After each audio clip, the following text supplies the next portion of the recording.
Hello everyone, Sharon Ann Klingler here with your Akashic Tarot reading for today. The Akashic Tarot cards came out last week and I'm very happy to say, and my sister is too, that they were on Amazon, the #1 bestseller in the tarot, and also #1 new release in Angels and Guides, Tarot, Spirituality, and New Thought. So thank you all for your support. And if you haven't gotten a deck of the cards yet, please go to Amazon.com where you can get them. And also, actually, I forgot to say, we're doing a special giveaway of $400 worth of downloads, including tarot webinars. And if you go to AkashicTarotCards.com, AkashicTarotCards.com, you'll be able to sign up for those downloads and find out how, when you order your deck of cards from Amazon, how to get your free downloads. If indeed you've already ordered your deck of cards, you can still go to that website and put your order number in the field that asks for it and still get the free downloads. So thank you all for participating in the Akashic Tarot. You know, the Akashic records are ubiquitous. They are in everything from every cell in our body to every electron to the greatest star and the greatest galaxy. And my favorite thing about them is how it connects us all. The Akashic records not only provide us with information, but they connect us in energy and thought and mind and power, and indeed even will. And when our will is together with the will of our higher selves and the collective will, the divine will, let's say, then nothing ever will go wrong, because of course that will has power to it as well. So I wanted to talk to you today about the 5-card spread. Here we have it here. It's a straight line. Previous to this, now last week, we did the pyramid spread, which actually I very much favor the pyramid spread. We'll be doing that again in upcoming readings with the Akashic Tarot. But I wanted to read you to introduce you to the 5-card spread, and also this would also be true of the 7 and the 9-card spread. What you want to do is spread the cards in a straight line, which I call the path. This is your life path line, but it's not your whole life, because of course free will really does create our future. And even the tarot cards and our spirit people and our highest guides can't determine what our free will is going to decide 10 years from now. If we could have a 10-year reading or a life reading, that would indicate that we have no free will, and of course that's not the case. But if you ever have a question, I wanted to show you this spread for a couple of reasons. First of all, the uneven card spread, it can give you answers to yes/no questions, okay? And it's because they are uneven. So you have 5 here, 7 here. I know we've been doing the 3-card spread, but the 3-card spread is too short or too few cards to actually be responsive to a yes/no question. But the 5, the 7, the 9, and indeed even if you want to go 11 cards, all can. Now you lay the cards out in a straight line. Again, I call that the path. And you actually count the number of uprights as opposed to the number of reversals when you ask your yes/no question. And the number of uprights actually indicate, of course, the yes, and the number of reversals indicate the no. So in this example, we have 4 uprights and 1 reversed. So the answer to our yes/no question in this case would actually be a yes, because we have 4 uprights and 1 reversed. Now I want to talk to you briefly about the yes/no question. You have to be very specific. Don't ask anything that's either or. Okay, don't ask like, should I take a class in arithmetic or should I take a class in anthropology? Okay, you don't want, that's not a yes nor question, yes or no question. That's an either or question. Anything that confuses the energy will confuse the answer in the cards, and of course your response to that answer.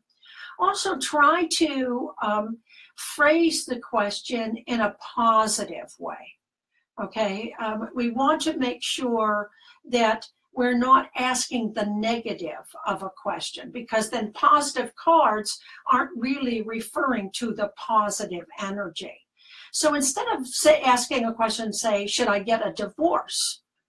That is a yes nor question, but it actually is asking about what would be considered the negative or the breaking outcome.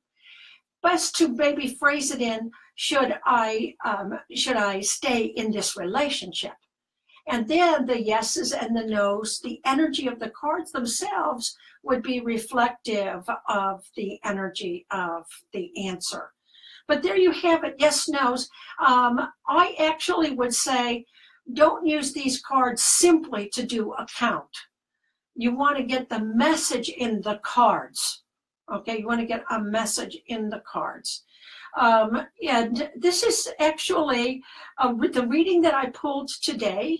And I wanted to show you that it's definitely relationship bound. So I actually have to tell you that I think that there are a number of you that are asking about relationships. Now, it could be about personal relationships, love relationships, spousal types of relationships, or even relationships at work. But here we have, let's get started. Of course, we always read from left to right. Left is the past, center is the present, right is the future. That's, that's the way that we read into tarot. And of course, that is the way that the tarot cards, the Akashic Tarot, is designed as well.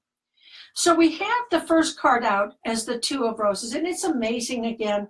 I'm just always flabbergasted how these cards work, because I didn't know that this was going to be about a relationship, but here we have the Two of Roses. And in the Two of Roses, roses is the suit of family and home and heart. And we have a dove that indicates the higher self. And we have a hawk that indicates the lower self, or the ego. And we have this little place where we're set for tea, but one of the cups have tipped open and the china is broken. And so there's difficulty here within a heart relationship, a home relationship, or even if it's the family of your work life, there is a little bit of discord here. The Two of Roses is not like a battle or a war. That's actually a later card called the War of the Roses. But the Two of Roses is a little discord. And the reason the discord is happening is because those people involved are actually putting their egos or their personal selves on top. This card is reversed, and when it's reversed, the dove is below the hawk. And so the ego, the hawk, is on top and kind of taking precedent over the dove, the higher self. Happily, though, the higher self, even as the ego gets more voice through the hawk, the dove is still the foundation now. At the bottom of the whole reading, it is the foundation for the whole reading. So in spite of the fact that the ego might have gotten more airtime with the hawk in whatever dispute or discord this event has happened, we still have the ability to fund the entire situation from our higher self. And that's where this is telling us where we need to go, is not have a fight or a battle with the ego, but to see what the ego or what the hawk is trying to tell us through the perspective and the vision of the dove. Let ourselves get the message from the higher self. And that's what we have to do when we look at this discord, is to see that discord through a different perspective now. And when we do that, here comes the King of Keys. I love this card. It's a wonderful, affable, very friendly, happy king on his way back home after great travels, and maybe indeed after some distance in a relationship. Again, this could be a partnering relationship, but it also could be a business relationship. But here he is after some distance, coming back and returning. And on his travels, he comes to the Willow. This Willow card is one of the forces. It's the two of forces. Forces in the Akashic Tarot are the energies that we have to work with. And of course, willow trees are strong and flexible, and they are fed by water. You can see the river here. And the river is flowing. And so water is the emotions and the spiritual mind. So it's both of those things. It's just like this. When we go to the lower, we see only our emotions. When we go to the higher, we have the astral energy of the spirit self. So the king is riding towards his strength and an understanding of how the emotional reality also supports our discovery of our spiritual reality. This is the center card. The center card in any path reading that has uneven cards, uneven numbers of cards, is the central message. And indeed, in most readings, whatever the card that is center in the reading, that's the central message for the reading. And so our greatest message here in this 5-card spread is to have an awareness of the emotions that motivate us, but have also a tapping in and a true connection to our strength and flexibility. Our strength and flexibility, so that we can understand the emotions that feed us and bring ourselves to this higher perspective of those emotions that are held in the spirit as compassion, infinite love, gratitude, support. So the King of Keys is looking that way and heading that way. And here on the other side, oh my goodness, I did not set this up, you guys. This is exactly as the cards came out today.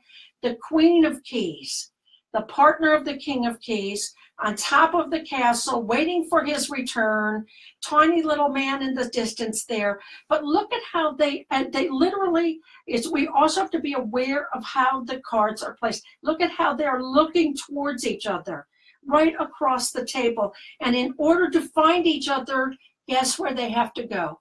They have to go through their strength, through their emotional understanding, through a sense of the spirit's emotions of compassion, faith, grace, and support.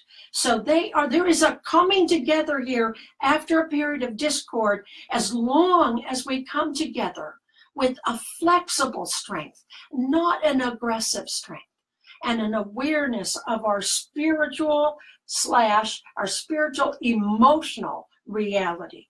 So I'm really loving the way these cards turned out here, because, you just can't beat that with a stick. There they are, looking toward each other and finding each other right through the experience of strength, flexibility, and understanding. And then we get to the end of the line here, which is the divine physician. And the divine physician is healing. It's healing through the master, the divine physician, who is the master healer. And it is healing through the work that we do on this path. We bring ourselves to, indeed, our own divine physician. Although the divine physician is a real spiritual entity, we have a healer within us all, and that healer comes from that great grace and divine light that is our eternal truth. So every time we look to understand the discord that plays out when the ego is awakened, and we seek to find our relationships, not through the ego, but through our strength, flexible, compassionate strength, an understanding of the emotions in play, and a perspective of a higher self-reality, we bring healing to the situation. So go ahead and know that this reading is for you, whatever relationship it reflects. God bless you, because it's good, good, good. And also understand that you can ask yes, no questions. Yes, no questions with any number of cards, 5, 7, 9, 11, and see if the uprights, how the uprights or reverses, which ones outmeasure the other. And that will give you your yes, no. But never just look for the yes, no in the overturned and the uprights. Always look for the yes and the answer in the content of the cards themselves. And what a wonderful answer. The divine physician, healing. Healing is the outcome of our discovery of strength and flexibility. That will always be the outcome, gang. And I'm just loving the way these cards send a message to you about the healing you can make happen when you touch in with your own higher self. So thank you very much for joining us today. And we're going to come back again next Thursday with our Akashic Tarot reading and our mini lesson. Again, if you'd like to take a look at the offer that we're having for the Akashic Tarot launch, go to akashictarotcards.com. akashictarotcards.com, and you'll be able to see all the information there. And until we speak again, God bless you, and you have a wonderful, wonderful, joyous week.